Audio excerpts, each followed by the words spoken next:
LC Mohammad Mukhtar Solangi Sweden में होने वाली गुस्ताखी ने पूरी उम्मत मुसलमा को हिलाकर रख दिया। इजहार राय की आज़ादी के नाम पर मुसलमानों के जज्बात से खेलने की किसी तौर पर इजाज़त नहीं दी जा सकती। अल्लामा हाफिज कासिम सईदी साहब। स्वीडन में होने वाली गुस्ताखी ने पूरी उम्मत मुसलमा को हिलाकर रख दिया। इजहार राय की आज़ादी के नाम पर मुसलमानों के जज्बात से खेलने की किसी तौर पर इजाज़त नहीं दी जा सकती।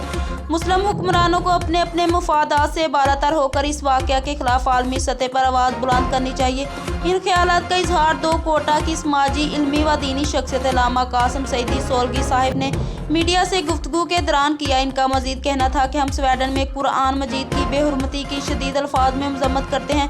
स्वीडन में होने वाली गुस्ताखी ने पूरी उम्मत मुसलमा को हिलाकर रख दिया। मुस्लिम हुक्मरानों को चाहिए कि वो फिलफौर और IC का इजलास बुलाकर इस मसले को आलमी फोरम्स पर उठाए। उन्होंने हुकूमत से मुतालबा किया कि मुसलमानों के मजहबी जज्बात को ठेस पहुँचाने वाले तमाम ममालिक के साथ सफारती और माशी ताल्लुकात पर नजरसानी की जाए और तमाम मुस्लिम ममालिक के साथ मिलकर ऐसा मौसर लाहे अमल तैयार किया जाए जिससे आलम कुफर मजमूम हरकत से बाज रहे। मुकद्दस और आग की बेहुरमती गनाउना फेल काबिल मजम्मत ही नहीं बल्कि काबिल गिरफ्त भी है और पूरी दुनिया में 1.5 अरब मुसलमानों के जज्बात को मजरूह करने के मुतरादिफ है।